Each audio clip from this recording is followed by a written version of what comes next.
Welcome to the Two and a Half Citizens podcast. I'm Zen. It's Pobs. I'm Ruben. And let's get right into it. So it's a sad week in Houston, to be honest. So yeah, it's bittersweet because we got a lot going on that we. It's crazy because it's kind of like some people like to say all publicity is good publicity. Doesn't matter what it is, but this is a weird one.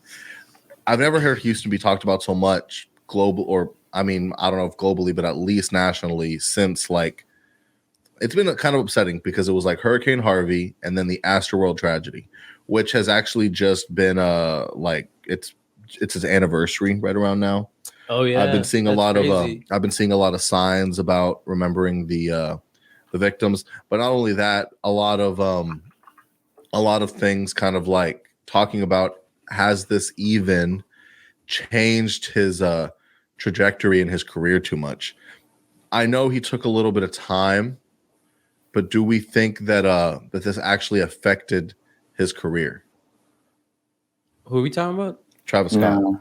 I don't know. I think the music wasn't hitting as it used to because he did too many features. He gave too many people his sound. So when he comes with his own stuff, it's just you're like, I don't need it. He hasn't really put out too many songs since the situation happened. Yeah, but the sound is still. I mean, unless he changed the sound, I know what I'm gonna get.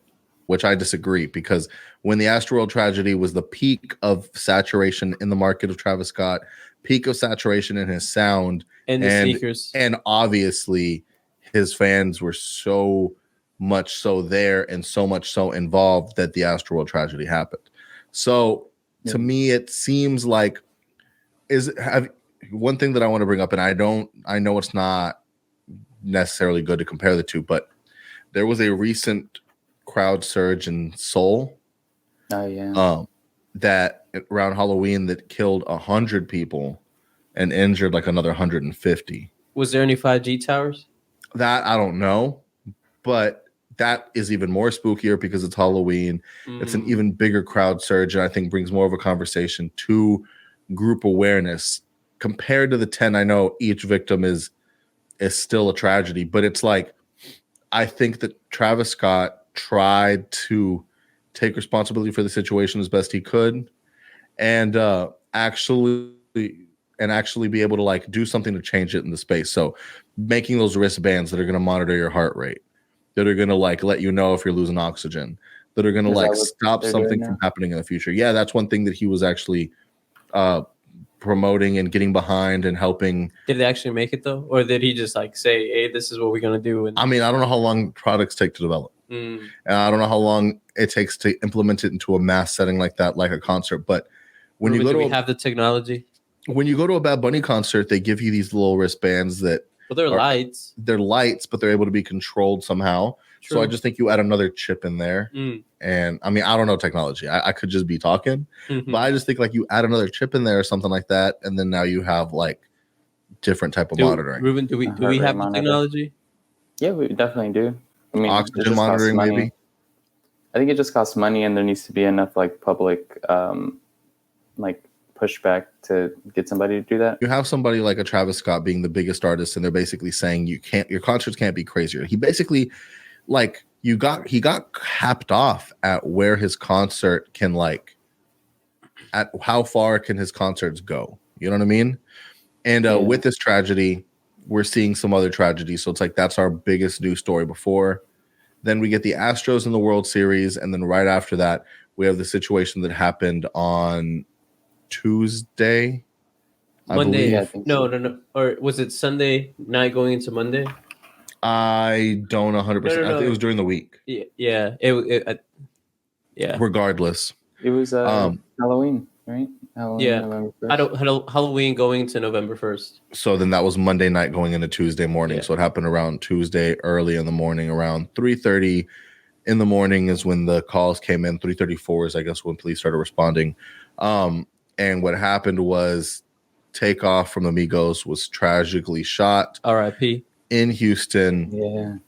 Here's where things get a little mixed up. I mean, anytime that you're dealing with people of like the hip hop community specifically, but especially like hood, trap, drill type rappers, no one's going to speak.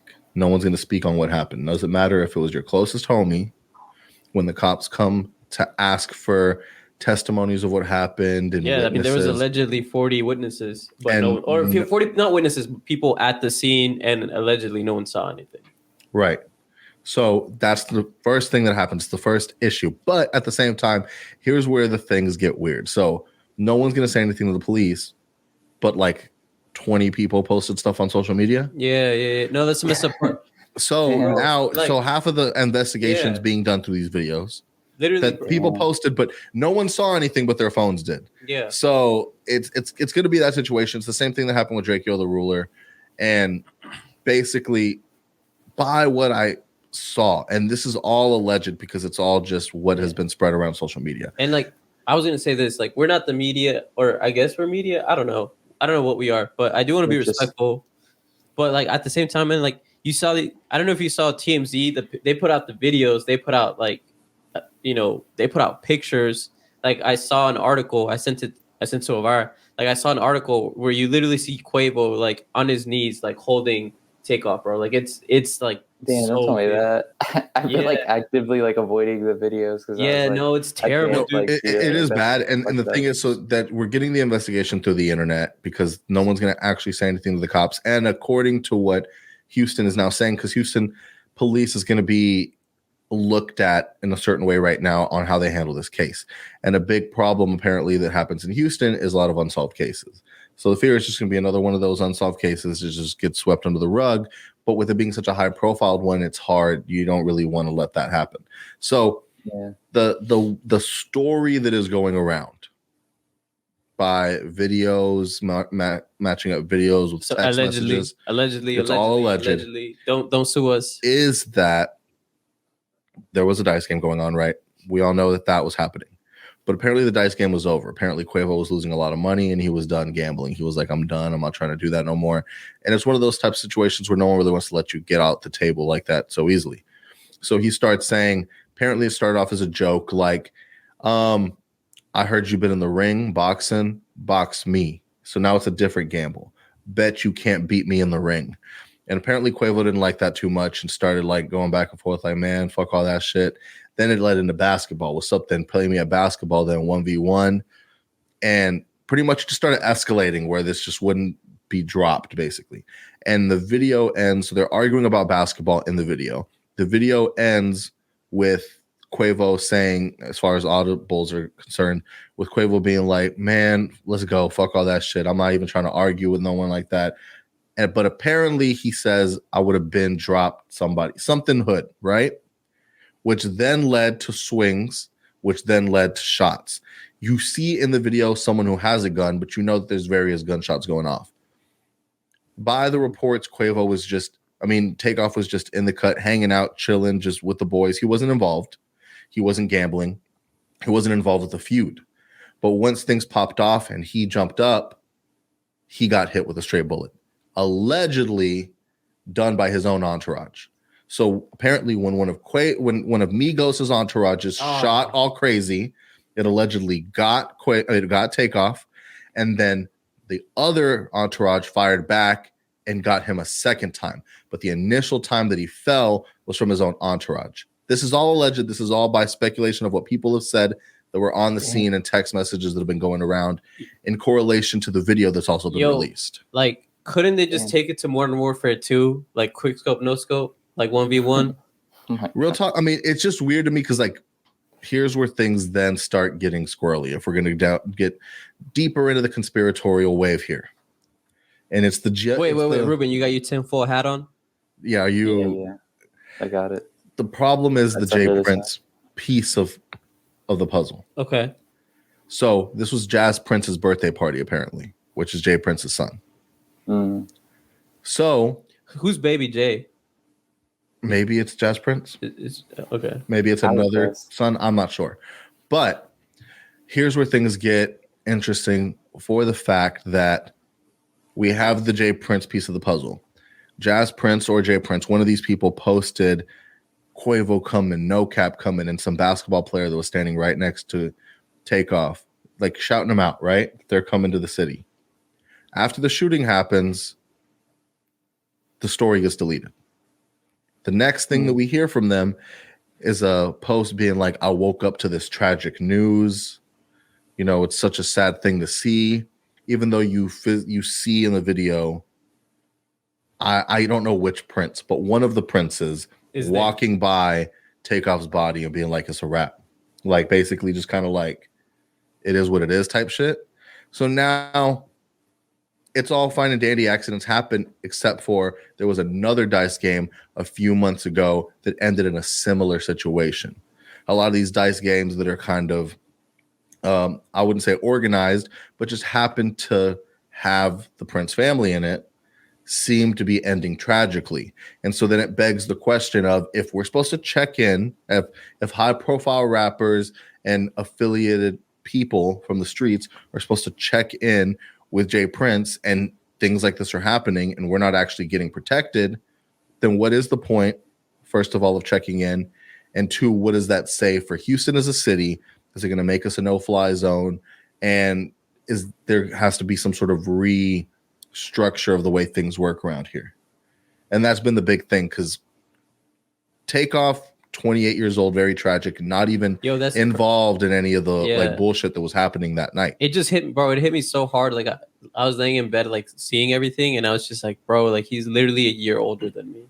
And it's crazy because everyone's hitting me up about it. It's one of those things where in Houston, no one can look at the news without being like, what the hell happened here? Yeah, and like it's crazy. Like, you know, if you turn on the local news and you see like a shooting or whatever, I guess you're kind of desensitized to it. But also, like, I think it hit me hard too because he's like a high profile. This is someone famous. He has an entourage. He has like bodyguards. So like, if I don't know, I guess it just like made me a little. It's like, if he ain't safe, how am I safe? How am I safe, bro? Yeah. But it's also one of those situations where, like, look, accidents can happen at any time. Someone can be shooting in a distance and a stray bullet can hit you. It's happened all the time. But the situation with this is, why do certain arguments get escalated to the point of gunfire? Yeah, I don't know. That's what I don't understand is what argument and what argument can cause gunfire like that, but basically in such a large group. Look, if you're arguing with somebody and you do some premeditated murder type shit, some crime of passion type shit, like, I don't get it, but I get it. But it's like, to be like, I'm upset right now, I'm going to shoot into the crowd. Yeah. That's where I don't understand. Because you have hella witnesses there. Like, at what point is your life so reckless that you don't think that this is going to be an issue to shoot right now? Yeah, you know what I mean? Like, that's what I don't think. That's the part where I don't understand. Where it's like, there's a lot of people here. Like the what makes you think, like mentality, right? And with high profile people, and everyone has a phone now. It's not Dahmer time periods where like you're not getting all this high surveillance. You're in Houston. I'm surprised we haven't gotten like a street or just like security cams from other angles. They're probably available, but they're not going to release those to the public because everyone already put all the freaking social media videos out and they're public and there's no bringing them down, you know? But that's another thing too, is what is it with this era? And I know it's because of social media that we feel the posting illegal shit. That too, but also feeling the need to like capture something because it's crazy. Instead of being like, yo, this is a wild situation, it's let me get this on camera and let me post it to social media so my page gets popping. Yeah. And that's just a crazy it's wild mindset to be in when something traumatic is happening. Like, let me catch the trauma and share it to the world. Dude, that's what I'm saying. Like, I thought TMZ was wild, bro. Like, I thought like after they learned their lesson with Kobe. Well, it's different. So here's the problem with the Kobe thing, because I did see them be a little careful. I was up early in the morning whenever news was starting to get out. Like I do. Like I be. I was up at 5:30 in the morning. This happened around 3:30, right? Yeah. He said, I'm blue collar. I'm out here. The streets. Ear to the streets. And I'm seeing streamers that are up late at night talking about it. Nothing official had been posted. Anybody that posted anything had said reportedly. Everybody who posted something had said. So they hit him with the allegedly. Here's why: because the families hadn't been notified yet, and that was the big deal with the Kobe situation is they wanted the families to be notified and identify TAKEOFF. So whenever the news was being reported in the morning before things had gotten officially confirmed, everyone knew. Everyone that was there knew that TAKEOFF died. Everyone who had gotten news knew that TAKEOFF had passed.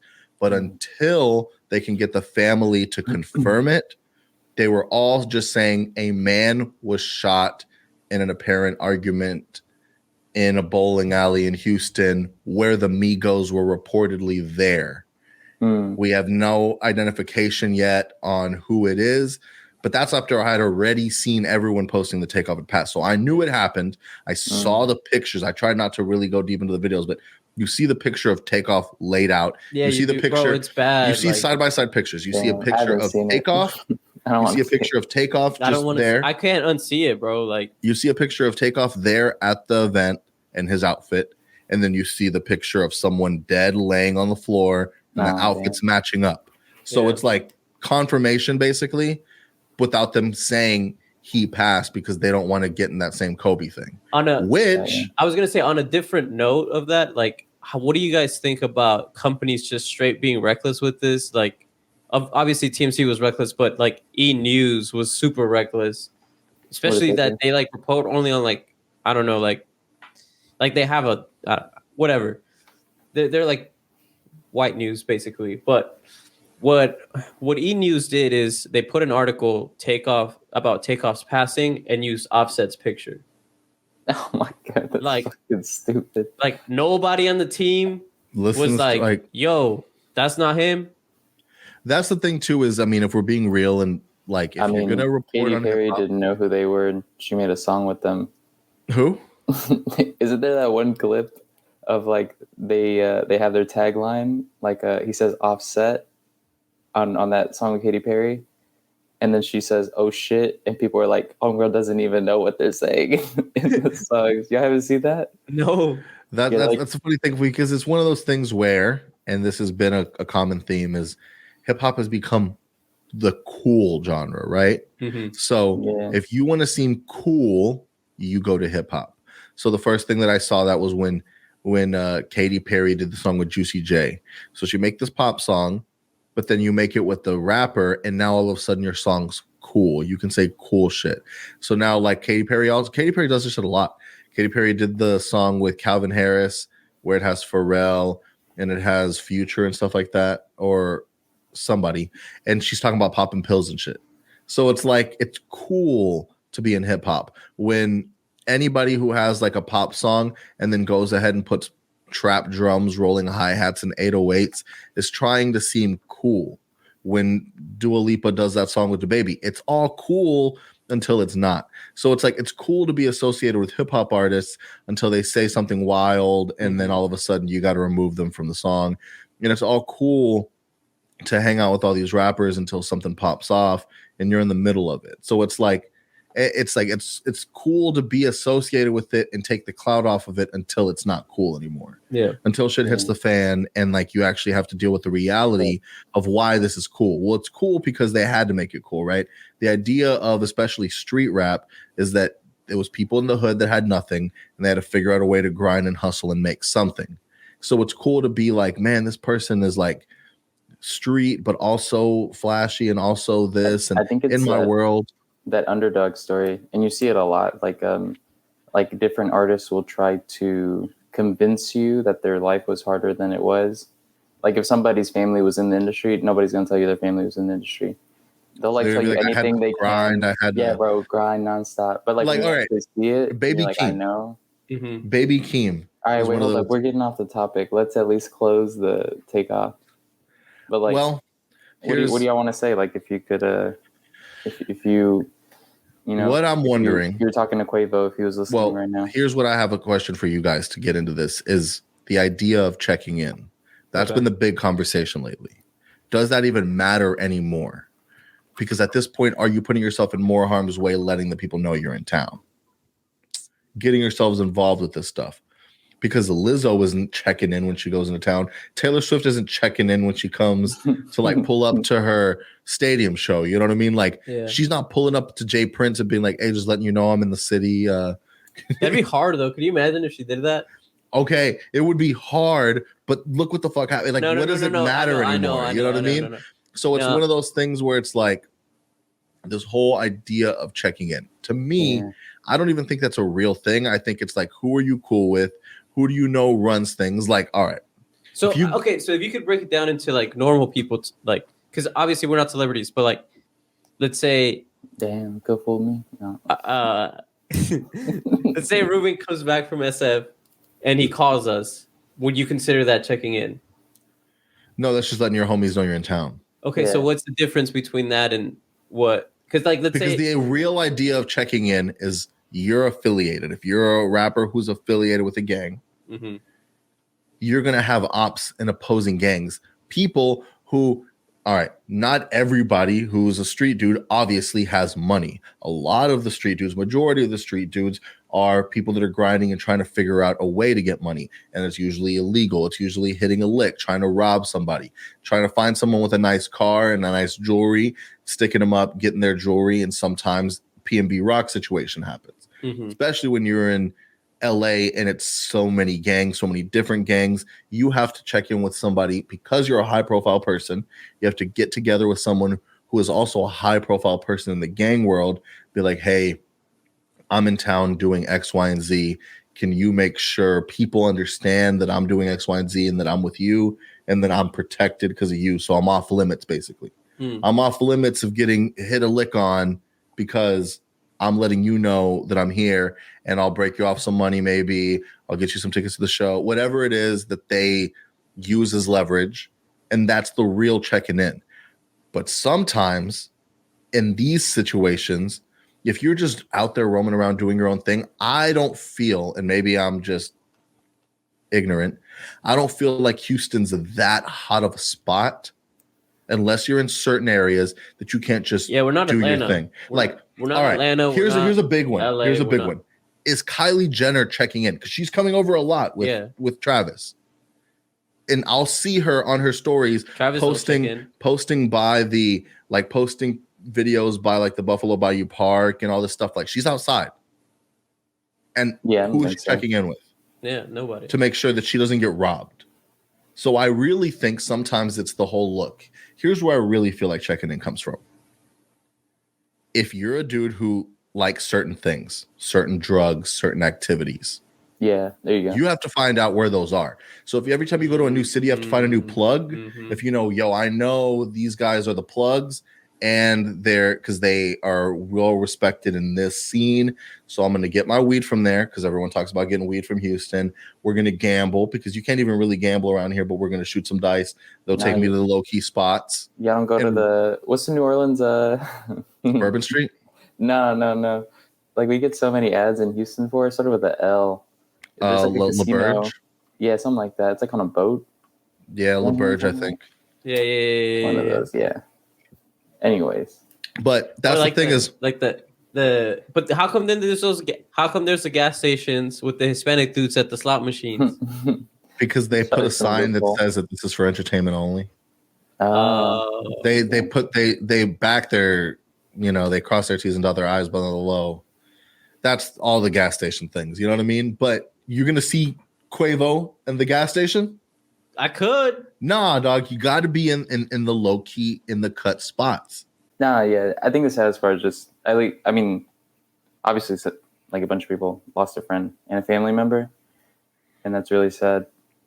And then as a fan, it's just like, I don't know. Like, there's so much music that could have been released. The music was still really, really good, and I feel like you just don't get to see it. Well, that one. So if I'm going to be honest and start, that's where the problem comes, is that technically the music wasn't hitting anymore. I liked it. As far as for me, it's like the memory of like the start of the genre. It's history, basically. Like when I was in high school and Versace came out. Yep, Versace. Everyone was half of the people were like, "Yo, what the fuck is this?" Yeah. That was also when Trap Queen came out. Like it was like, "Yo, what the fuck are we listening to right now?" Yep. And then the other half was like, "This is the future. You just don't get it yet." Yeah, it was, and it really was. Hannah Montana. And so, like, that really was a big thing. Yeah, I think that really was That was so fun. It was a monumental twist in the way that like hip hop was going, you know? It was so ridiculous that it was so good, and it was different too. Yeah. Like, I was listening to the whole No Label dressed, mixtape. like, the way they were dressed was like completely different. And the first time, because you have to realize the way the trajectory had gone. So they're popping, right? Like they're getting to the biggest part of their career. They get the Drake feature. Oh yeah. Yeah. Then Offset goes to jail. That's right. For a while. For what? I don't know. I don't remember. I can't remember. It was so long ago. But Offset goes to jail. And throughout that whole time, Migos has to keep on promoting themselves as a trio. And there's when there's only two of them right now, trying to make sure they keep this momentum going. So they do that orchestra performance. Remember, they do the orchestra performance. They have an entire orchestra behind them while they're singing Versace and Hannah Montana. And that video goes crazy. Awesome. That video goes crazy. And they're promoting, and then Offset comes back, and like, is it like 2016 he comes back? Because I remember we were still in college, and then Bad and Bougie comes. Right, Bad and Bougie comes, takes and over. It becomes the biggest thing ever, and that's the promo for Culture, for the Culture album. It became the biggest thing ever after it got that co-sign from like Childish Gambino. Yeah, well, like it was cool. They show up in Atlanta because in the Atlanta episode, if I'm not mistaken, Ruben, right? It's just Offset and Quavo and TAKEOFF that show up in the episode, right? I think so. I can't remember. I think it's only two of them, but like it's because they were still. So we still remembered them from Hannah Montana and Versace, and then basically they weren't like that big. Like they were big to us, but they weren't like mainstream. And then when Childish Gambino just like a couple words like, "Hey man, that Bad and Bougie," after putting them on the show, and then like in his congratulations speech for winning a Grammy or whatever the award is. Oh yeah, when he did "Away from My Love." Yeah, he just like he just no, it was for the show. It was for Atlanta.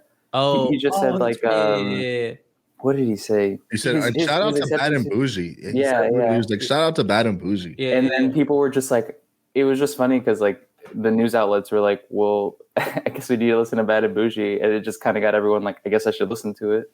Yeah, it was one of those things like I saw because the video. I thought the video was insane. The video was the hardest thing in the world because it gave us Lil Uzi Vert when he had the. Well, Lil Uzi Vert only almost messed up the entire song, but he did. But he hit him with. My whole thing was like, are they eating takeout out of Chanel takeout boxes? That was the one that really got me. That was crazy. Yeah, that was such a hard flex. And it was just the hardest thing. I remember being at the theater and watching the video and being like, what the fuck? Like, I really remember. You worked at the theater still? I worked at the theater and I was watching the video and I was like, this is a crazy, like, what the fuck? And it completely changed everything. And then I started seeing it get popping because I was in, like, to the social mainstream. I was in the dorm Steen. I was an RA and I remember watching it like on my bed. And I think like either Elvira and I were like friends or like I just started dating. Where were you, Ruben? Wait, what? when you first saw Bad and Bougie? Saw Bad and Bougie video. I don't know. Like, I mean, I liked it. I thought it was good. That's not your 9/11. What are you talking about, dog? This is like a never forget. Where were you when you found out Bad and Bougie? Yeah. Were you studying or like what's like? I don't know. Like I heard it. Studying I thought it was good. Like I thought it was good, but I was like, I wasn't the big like I still like Versace and the other song more. It just felt like more like what I would like. When I heard this, I was like, oh, this is pretty good. Like their sound sounds like more refined, more this and that.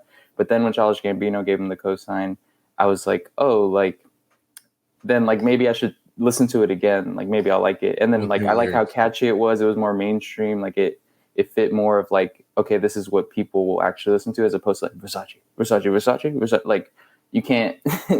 So then like, you know, they kind of refined it. So I really like that. And but I wasn't like like now I look back, I'm like, it's a really catchy song. It's good, but it's not like I feel more nostalgia listening to like Versace or something. Like if that comes on, like, it's like also now it's like it got weird after that. So it's like there were QC, right? Quality. Are they not anymore? Well, yes, but here's where things get squirrely. This is why it's kind of sad towards the end. It is because they were all beat. So pretty much, Offset, right? Pretty much, it's like the whole situation's going on. Everything's cool. They're the biggest artist on the label. They're actually the first artist the QZ signed was the Migos. Damn. So the first artist on the label. And so they get all the attention. They get Lil Yachty. Lil Yachty's interesting. He's giving them some buzz, but he's not. They get Lil Uzi Vert too. No, that's Generation Now. But he's not as consistent as the Migos. The Migos are putting out multiple projects that people actually care. Culture 1 and 2, crazy reception. Stir fry. The whole move of the dab movement of doing the dab becomes a big thing. They try to get Pipe It Up as a big thing. I don't feel like it took off as much. Bro, No pun no, intended. that's because you wouldn't go to no, bro. That's because you like if you went to any frat party, Pipe It Up was like everywhere. Okay, so then they made Pipe It Up the thing. Pipe It Up was a big college song, like especially like I don't even want to shout out the fraternity, but like you don't have to, dog. Nah, don't even. I ain't even gonna say it. No one wants to hear it, but no one wants to hear it, dog. But the frat's fucking with it. I get it, and that's the thing is once you get frat like appeal, then you become something different, and then as the label grows and as they start getting people that they feel are going to make them more money, i.e., Lil Baby, that's been the big thing. Lil Baby is QC's biggest artist, and all of their resources, all of their marketing, all of their time and attention goes to Lil Baby. Lil Baby is really good. So what does that do for the Migos? That pushes them to the back burner. Not only does it do that, everything's cool when you're up.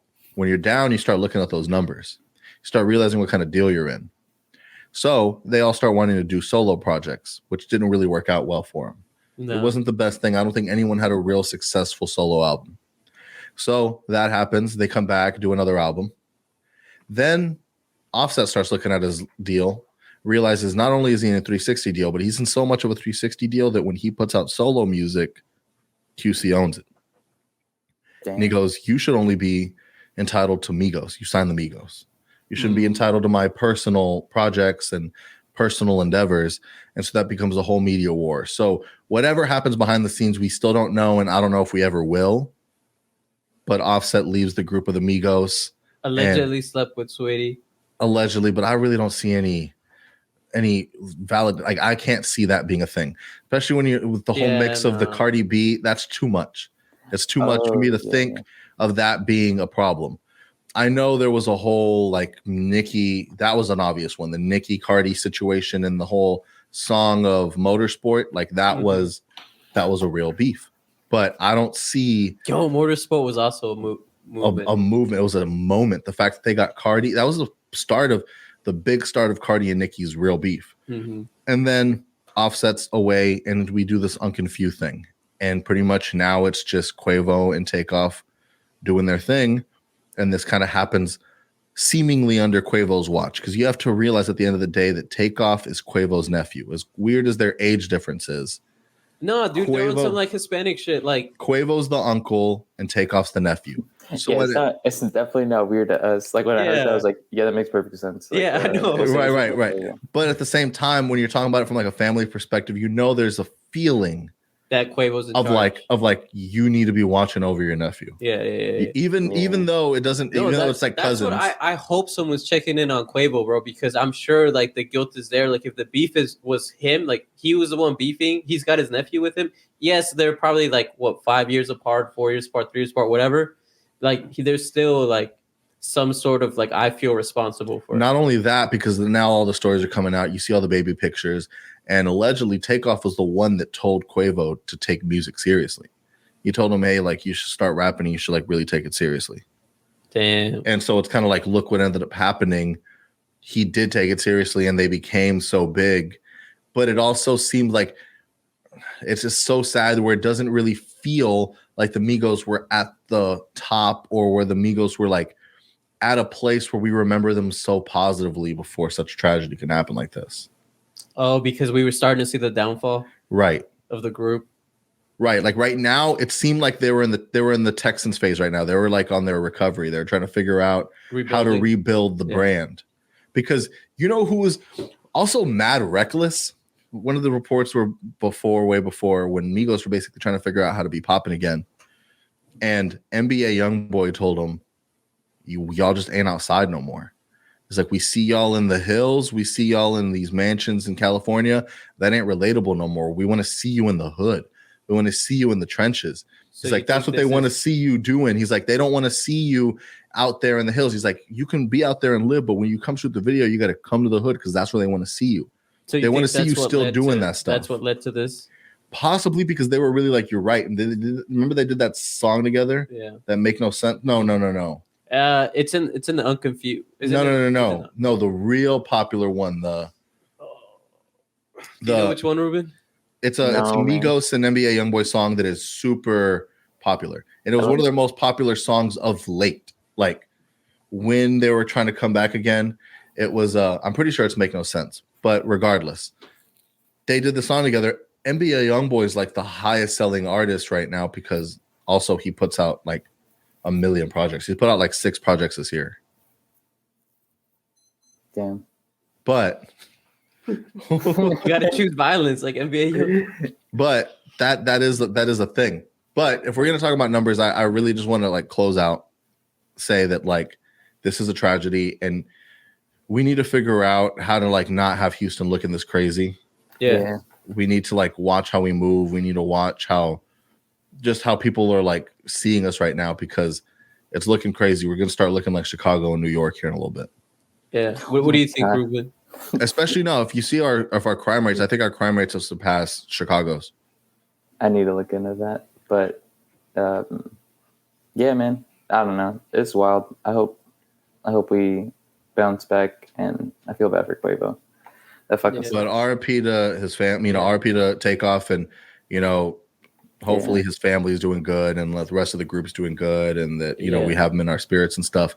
And Houston's not a bad place, bro. It's a beautiful city. Like, I mean, some people love it. I love it. Drake loves it. Drake loves it. He said it. He said, "I'm in love with Houston, Dallas, Austin." He said that. Started with Houston.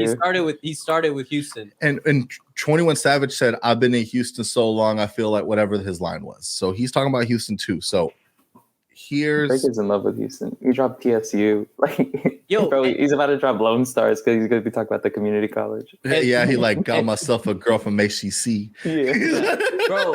And not just that. In the intro to TSU, he's listing all the Texas cities, and he ends with the best. He goes, H-Town, baby, and then he drops.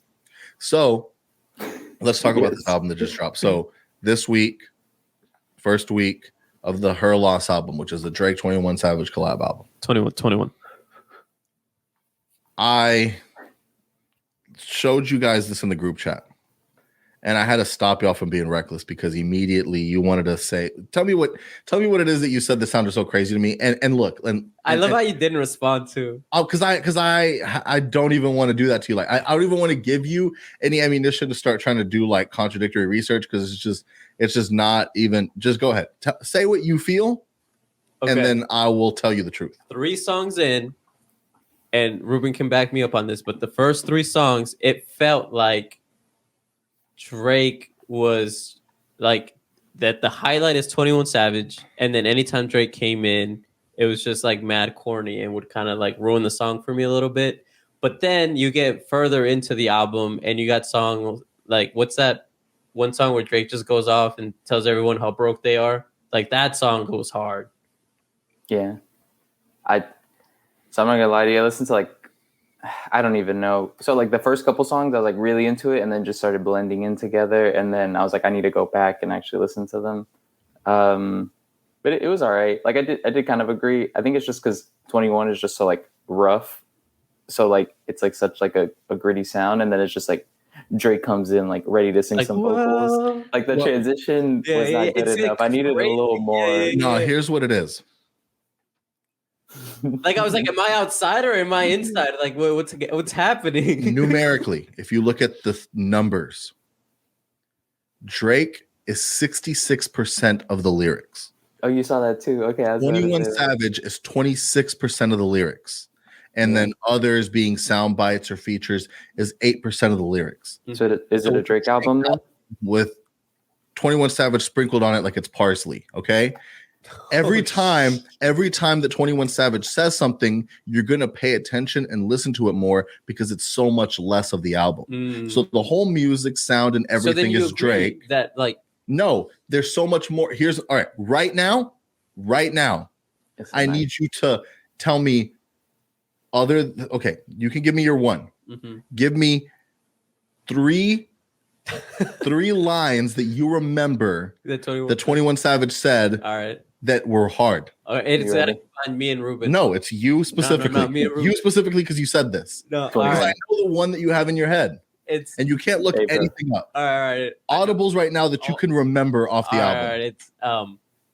It's they don't. I don't show ID at the club because they know I'm 21. Okay. That counts as 2. No, that's hard. 1. No, that's 1. If it's hard that's enough, 1. No, it doesn't. That is 1 line. Other than that 121 line, tell me another line you remember. The one we says the easiest one. Say 21. Yeah. That's no, right no. there. I'm talking about a bar. We're talking about a line. No, the bar. The bar where he said, "I've been." Didn't he say 21 a couple times? No, but you don't remember the line.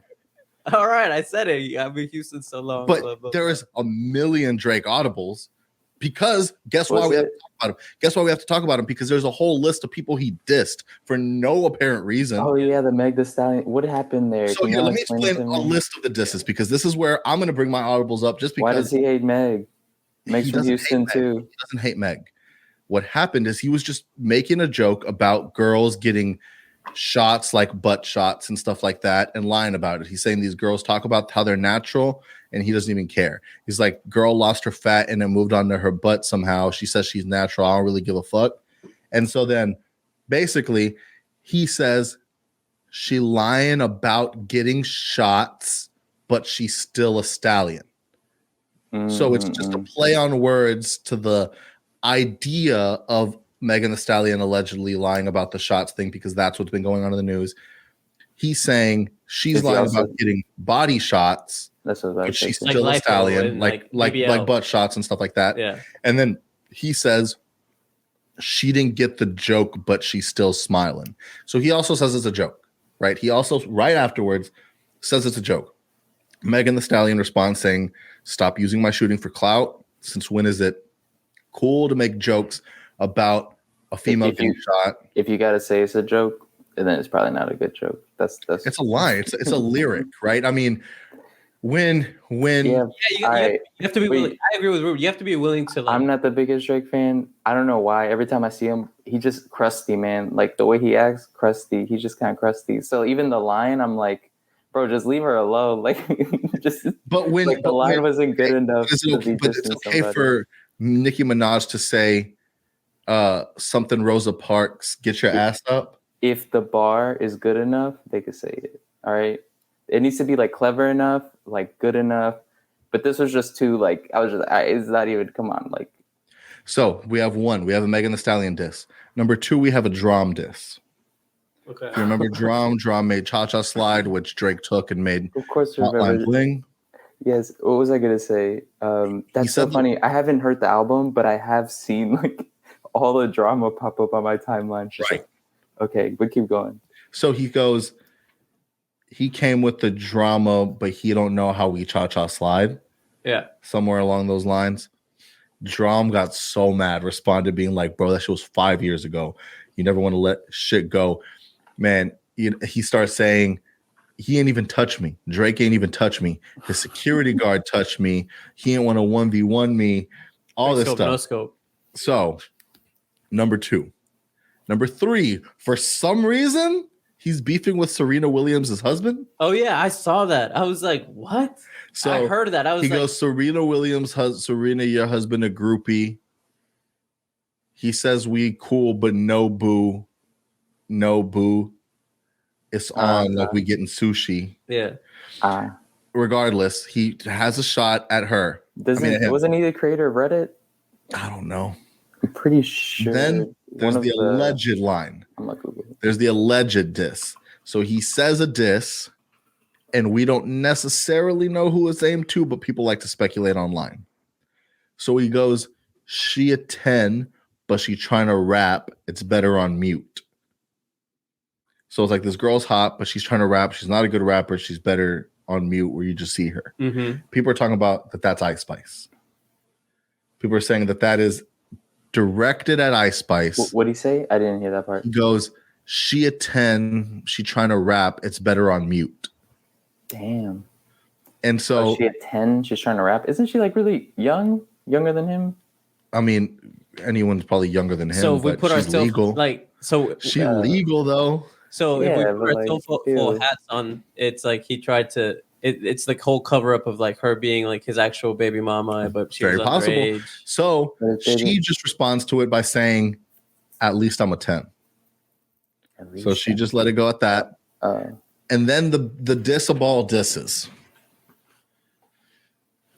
which is the Kanye stuff coming back around again. Yeah. So he goes, I link with the ops for Jay Prince. I did it for mob ties. So I only linked up with the ops, being Kanye, because Jay Prince told me to, and for the mob, which they did the whole Larry Hoover concert. That's the whole thing where it all made sense. I also love the energy he has towards Adidas still.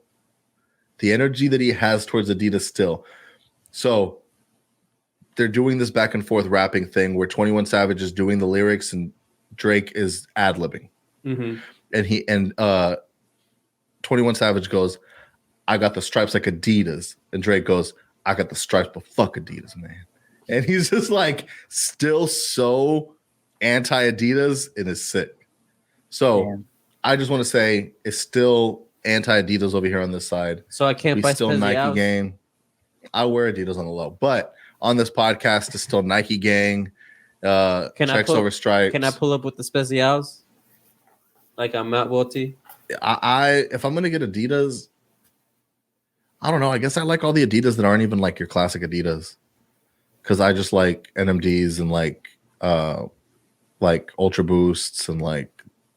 I really liked when the Tubulars came out. Do you remember when the Tubulars came out, Ruben? I hope that they're not the ones I'm thinking of. Let me see. They probably are. I wore the fuck out of them hoes when those first dropped, and I was like performing on stage and stuff like that because I was in that band, and I was wearing Tubulars just like to the black and white Tubulars was just the shoe. I thought you were wearing your fours. You're like the Roche runs. That was later. I got all white fours later, but when I was performing on stage, I was wearing Tubulars a lot. Yo. We were talking about like our high school. You remember the Roches? Roche runs? Bro, I wanted some so bad, but that was our senior year of high school, bro. When it was like big. Yeah, like, and came out, and then I think like because it all happened so fast. I feel like Roches came out. Like our end of our junior year, then NMDs, and then the Turtle Doves came for the first time in the scene. Ah, man, the Turtle Doves. Yeah, I never had a pair. They were expensive. And yeah, I never had a pair too. That they were expensive. Yeah, hey, but you could just pull up to New York and get the fake ones. You don't just. Yeah, you know me. I can't afford the shoes, but I could afford a flight to New York. No, you don't run through the Canal Street or whatever. No. New York. High school. We were in high school at the time, dog. He hadn't made it yet. Nah, dog.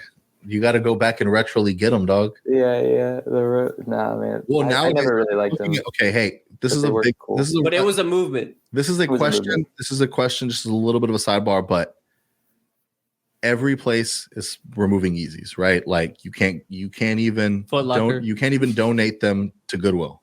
Yeah, it's so stupid. And they're not even putting them out. Yeah, it's like nobody was doing this to begin with. Foot Locker never had Yeezys. Well, here's the thing: is like so. I was very curious on how this is going to affect the marketplace of Yeezys. Yeah. I go to StockX; they're still going to sell them, and they're still not below retail. They're still not really seeming to drop in price. Why would they drop? They would go up. Well, that's my thing.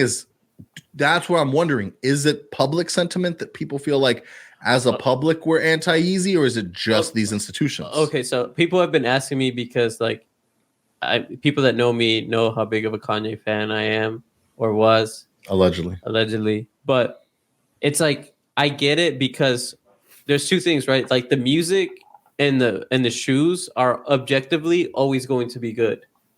Like you said, they're always going to be comfortable. There's nothing that's going to make them uncomfortable. And aesthetically, where we are in fashion, it makes sense still. And it doesn't matter what happens. Like you listen to like these iconic songs, like All of the Lights, Father Stretch My Hands, Power. Family Business, Runaway, like Power, Runaway. Like these songs come on and you like can't help it. Gold Digger. I could like the list goes on, but it's like that being said, like yes, the art is still good. But I don't support this person anymore. Yeah. What were you gonna say, Ruben? No, Lift Yourself, another classic. Yeah. That's the Poopity Scoop song. Whoop diddy scoop. You know the whole idea of like what happened with that, right? Yeah, that's a whole other topic. Yeah.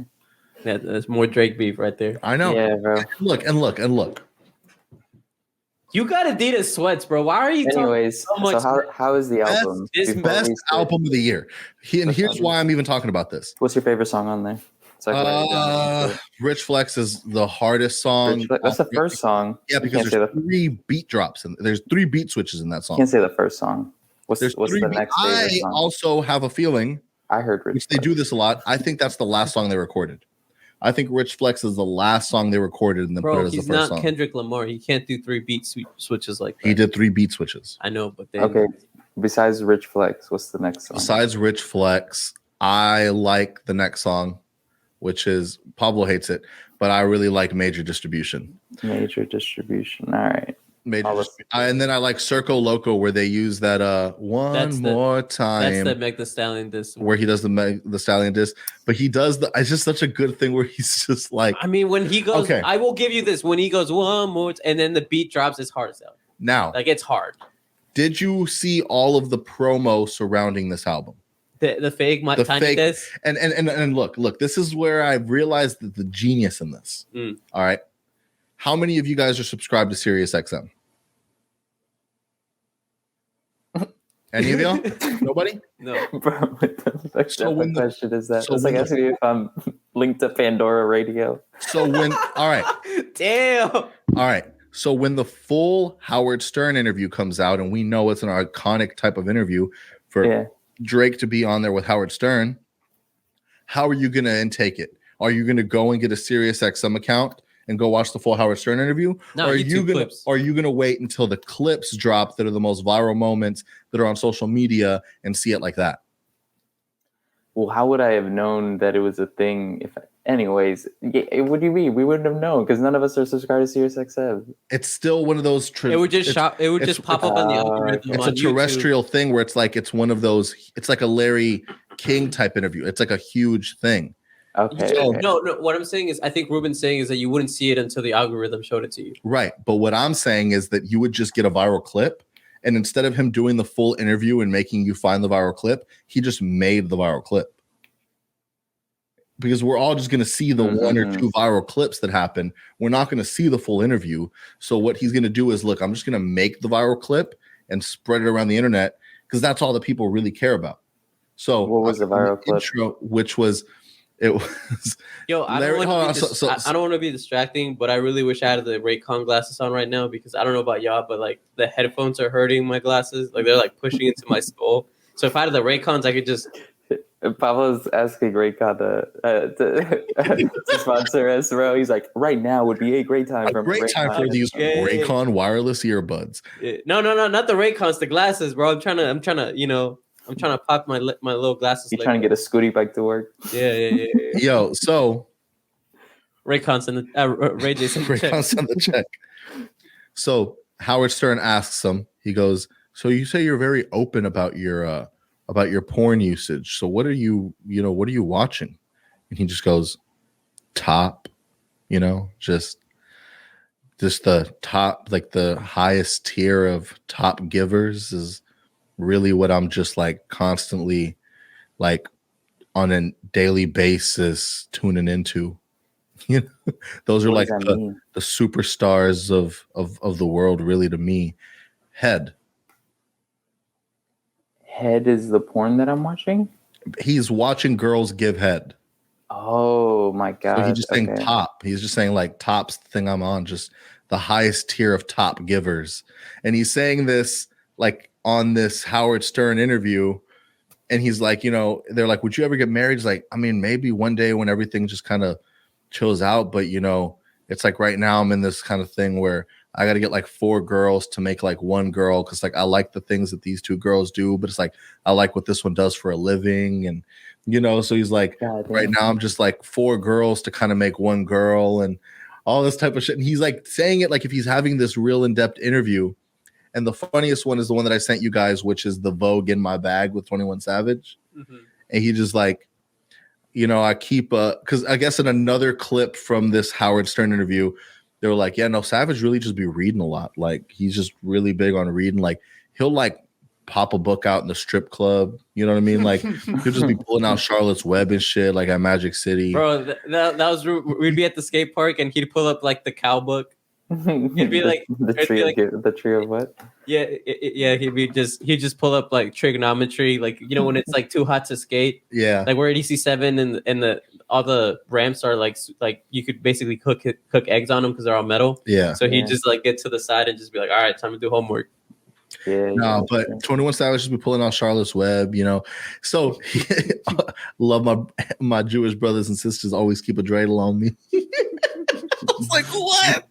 He was like, I got to have my tea on me. I like to have my tea and crumpets. Oh, I did see that. Yeah. That's funny. So he's like, more green tea. Yeah, more green tea. I got to keep a bag in my bag because you can never have too much bag. Wait, he just blew my mind, bro. You got to keep your bag in your bag. So you can be in your bag. So you can stay in your bag, dog. Damn, infinite bags.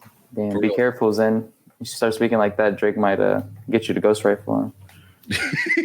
Bro, Zen would do anything to be Drake's ghost rifle. I would sign all the NDAs. I would not talk to y'all ever again if he told me I couldn't talk to y'all. He's like, yo, I hear you on the podcast. You be saying too much. I know you're going to start saying some low-key things. Like, you got to just not talk to the boys no more. I'll be like, bro, you the boy. Why would I talk to other boys if you the boy? Damn, bro, simping. Yeah. I'll leave my wife right now. He goes, I'll leave Alicia right now. Never look back. You're like, yo, we picking up groupies? Like he goes, Bella, who? Yo, real talk. Be like, you gonna get him in trouble. My girl for any reason? Huh? Like, do you need my girl for any reason? Like, oh my god. Nah, you're Drake crusty. All right. No, that's great. That's disrespectful. Let's close. He's the Jay-Z of this generation, and you really need to understand that. And you're not going to see that if you look back at history. I don't think so. I feel like not even on people carry their character with like certain like I want to do this and this, but like Drake just kind of corny sometimes. Like some of the stuff he does, I'm like, all right, like I like the music, but I could separate it from the person. And just as a person, I'm just like. We don't know too much about Drake. The thing that I've learned about Drake is that Drake's an actor.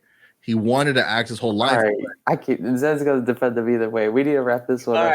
So we can move it's not going to stop simping. I'm not. It's literally facts. It's literally facts. He's like, bro, you put hot sauce in the condoms. Everybody knows. I just don't. I know it's a Wednesday and ain't nothing going on, but I'm looking for the smoke. Okay, that's why we listen to 21 Savage and The Boy. As you talking about smoke, and someone that just like walked in to the tech industry, finally finished the deal, and now wants all the smoke.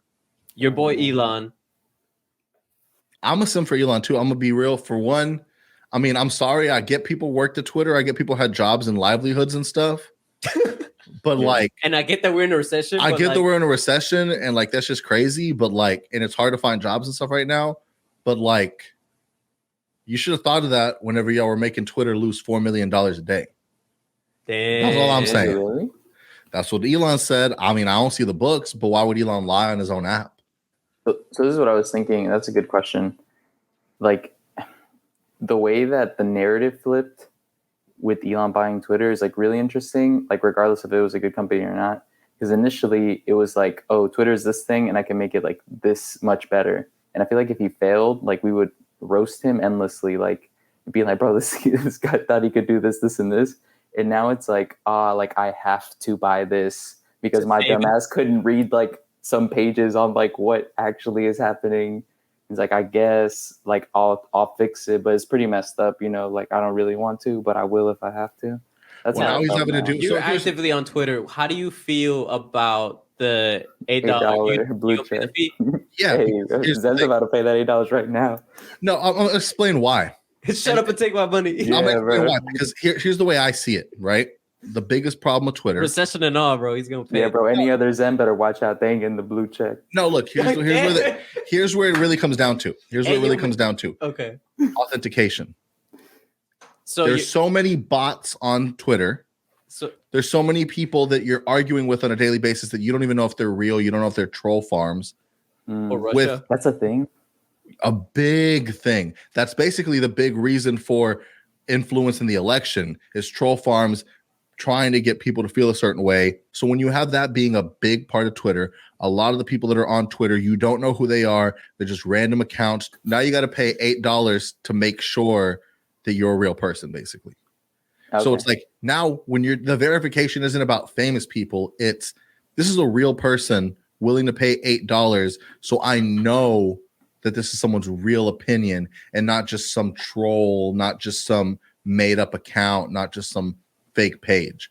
So I think he really tried. I think he first said $20, then he said $15. I think he did a few polls and realized 8's the medium number that people will be able to like be okay with. And the thing that's throwing me off a lot is why the left seems to be so upset about this $8. And I don't. It's making me get conspiracy. It's making me get conspiratorial to be like, do you know that this bot stuff is a big issue, and you're afraid that if we start seeing who the real people are, that we're going to have a different opinion on the way things go. Twitter holds so much weight because there's these numbers and flocks of people that are saying certain things, but you never see those things being reflected in real life. Do you feel like this $8 is something crazy, or do you think that it's because right now I'm not on Twitter. Fun of like I haven't seen a difference in Twitter right now. Like basically where I get less upset. My information has been pretty consistent. I have seen statistics that show that there has been a 300% increase in the use of the N-word since Elon came into Twitter. Yeah. Damn. Do we know how many of those people are African American though? We wouldn't actually know until we have this validation process, right? I guess, yeah, that's true. I think a lot of the critique is coming with him being like free speech has to be this, and this, and this. And then people are like, yo, you talking about all this free speech, but yeah, you're going to charge us $8? I think that's where it's coming from. I'm not saying that, like, I'm not siding with that. I'm just saying that I think that's where the critique comes from, where it's like, you can still not have to, it's just a better experience. You can still not pay. It's still going to be free. Okay, I didn't know that. You can still say whatever you want. Okay. It's $8 if you want to get that check mark. It's $8. And now all the people that got the check mark for free by just being whatever they were. Famous. Right. But sometime or whatever, right? Whatever they be having somebody at Twitter that they're cool with. Yeah. Has now, I think, this makes it a little more of a level playing field, this whole $8 thing. I do think it makes it a little more of a level playing field because not only that, it reduces the ads by a significant amount, so you're not getting all these irrelevant ads. Do you guys think it's going to reduce clout chasing? Because you could now just pay for it. No. So you don't have to post a video of someone getting shot or run over or whatever because you have the check mark. It just gives you a blue check. Zen can have a blue check. You have like 2 followers on Twitter. Right. And regardless, it just puts your stuff in a different inbox or whatever as verified people. But no, clout chasing is always going to be a thing. On the contrary, I think if everybody can just buy the blue check, now we have other intangibles that we need. But I think it'll be cool is like, I don't think it won't be like some people love it or some people hate it. It's going to be one or the other. Like either everyone's going to love it or everyone's going to hate it. Like either we're going to roast people for paying for it, like dumbass $8, or we're going to be the opposite. And it's going to be like, damn, bro, boy couldn't even afford like the blue check. Like, damn, bro, how do I know you're not a bot account? Like after hearing Zen talk about it, it's going to be one of the two. Because I really do think it's going to be like, if you're arguing with someone in the TL and like, right. If you're arguing with someone on Twitter, you'd be like, old unverified troll, 13-year-old looking ass. Because I bet you the other thing too is it's a lot of kids, dude. Like a lot of just troll kids on these accounts saying "young boy better" the whole time. Hey, man, fuck this guy specifically. You know what I mean? So now he's like, he's on his ad. And that goes into my next section. in a crazy shift of sports news. Now, look. Jake Paul's one of the best boxers of our generations. First of all, I'm going to preface by saying that. Now, before I have said this, where's Canelo Alvarez right now? He injured, just sitting out. So who's going to carry for multiple months? So who's going to carry the sport of boxing in the meantime? Jake Paul and Anderson Silva. Jake Paul being a renowned Disney Vine star, now turned professional boxer, just finished his 6th fight, versus Anderson Silva, who has just been like a dominating force, arguably one of the best fighters in UFC history. Has multiple actual boxing matches under his belt. So not just UFC fights, but has actively been in multiple boxing matches. Recently beat Tito Ortiz in a boxing match. It's, even though his age is what it is, this was going to be this was set to be Jake Paul's biggest test to match, because he went up in weight for this. So he didn't fight someone who was smaller than him for once. He went up to fight somebody bigger. This guy had more reach than him. He's 47? Yeah, but had way more. Look up his record. But he's 47. Look up his record, though. Okay, so this is an interesting point, because and look at the highlights, because Zen's frustration is that he feels like they keep moving the goal, like the finish line for Jake 34-0, where he gets mad. Right. Well, what do you mean? That's just how competition works. You just try to be better than the last time. No, here's the thing. No, here's how it goes. This is how it goes every single time. So he'll be set to fight somebody, and they'll be like, he's a YouTuber. He's not going to be able to fight this world-class fighter who's been fighting forever. Say what you want about his age, but there's no way that someone like that is going to beat him.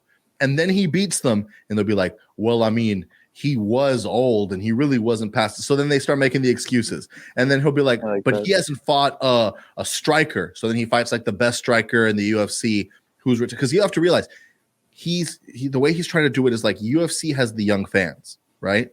Boxing is super old and traditional, and it's hard to get young people into that sport. So he has to get these MMA guys. Well, the problem is the way Dana White and the contracts are set up, he's not going to let them do that. So he has to wait until they're out of their UFC contract to offer them the biggest payday of their career, because Dana White doesn't offer his fighters anything, so that he can then get them, and then he could finally get this done. So the same thing with Ben Askren, same thing with Tyron Woodley. He started off by boxing a pro basketball player who everyone's like, nah, dude, that dude's super fit. He's such an athlete. This YouTuber isn't going to be able to do anything. And then he knocks him out in the first round, and people are like, it's actually very irresponsible for them to have let him hop in the ring when they know he's not a boxer and he's just been a basketball player. So the whole narrative switched immediately.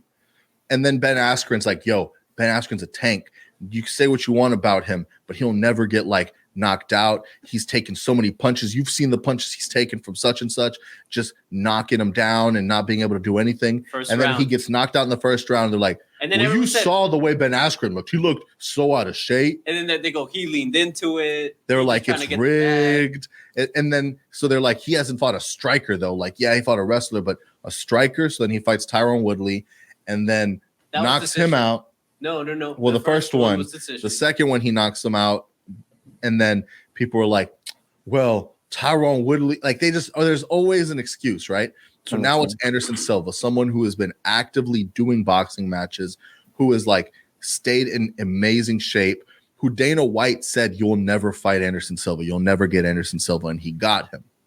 And then he knocks him down in the 8th round, which if you look it up, it went 8 rounds. Yeah, it went all the way. Damn, it went all the way. That sounds good. And he got knocked down in the 8th round. Anderson Silva hasn't been knocked down since his debut in like 19, whatever the fuck. So like it was a really big deal. And so then of course people are like, he leaned into it. It was all staged. Mind you, this is an actual commissioned fight with Showtime Boxing. Like, do you really think that Showtime is going to risk their reputation putting on a rigged fight? Like, it's not it's Jake Paul's promotional company, but it's also Showtime putting it out there. Jake Paul ends the fight calling out Conor and Canelo. And Nate Diaz. Nate Diaz came into his dressing room and started causing a whole fit, throwing stuff. Not Triple G?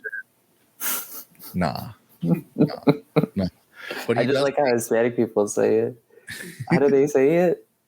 What do they say? Like a triple D? Yeah, they're like triple hey or something. I don't know. It's very funny, but I've heard it. Hey, triple hey. El triple hey. That's wild. But now, like, that's the thing is like now people are saying it's rigged. Now people are moving the goalposts back, and they're like, well, you still haven't fought a real fighter, which he tried. He tried to fight Tommy Fury, and we saw what happened with that. He tried to fight Raheem, whatever the hell, and we saw what happened. He put too much pressure on that Fury fight. I think if he hadn't gone in that, like, I genuinely believe if he hadn't gone in that hard for the Fury fight, it would have happened.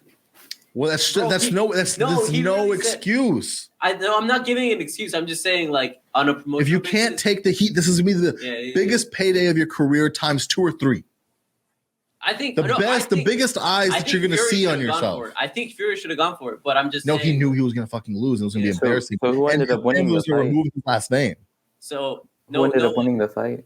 No one got Silva fight.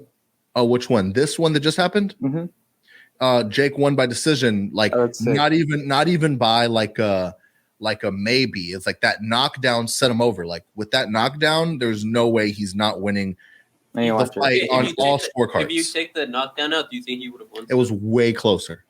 But the scorecard still shows Jake having it. But the knockdown made it undisputed. Okay. The knockdown made it. Who's he gonna fight next? Then you said he called. I think Nate Diaz. Nate Diaz. I actually know that right name. now, according to the internet, fucking Connor's 260 right now. He got big. But Connor's still a little guy. Nate Diaz. He's really gonna fight him? That motherfucker's crazy. All the pictures I see, he's like bloodied up, like his ears like falling off. We're talking boxing though. That's UFC. It's a whole different sport. Yeah, but like that mentality, like of like, it's just like I get it. Jake Paul has that too, and you can have that mentality, but when you get knocked out, the mentality. I'm just saying it'll be good. No, I think it's gonna be a great fight. I really want you to try to watch it because it was one of the most entertaining fights I had seen in a long time. I audibly screamed in the car while I was watching the I won't pay for it, but okay. I legally streamed it 100%. I will say you can FaceTime me and I'll watch it. Do you think we do that with F1? Y'all do that? Yeah. So when you pay for it and then you pass it on to the broke boys? Yeah. Well, I mean, not the broke boys, but like I'm the one that pays for it. Dog. No, but now Ruben's got his apartment makes him have cable, so he got ESPN. That's all you going on such a tangent. Wait, all you need is cable? Yeah. It's just I could be watching this. I thought it was like a subscription you needed to pay. No. You can watch it on ESPN. If you watch the last fight, if you watch the last race, and that was the first race you've ever watched, you would hate it. Be roasting Pablo. The last race was so boring. It just felt like what NASCAR feels like, where it's like, bro, they just go around in a circle. And it's like, we're done. I literally put it on, and then like, it's about like my brother-in-law and like Elvira was roasting. Everyone was like roasting me. What's kind of crazy too is because we're in America. I just don't get it, bro. It's kind of crazy because we're in America, so you're like drinking your coffee watching the race. Like, how do you get into it like that? I don't wake up for those. I'm too lazy. But this one was like at 2 p.m. But that because it was in Mexico, so the time zone was like our time, so it wasn't like too crazy. With that being said, check us out next week.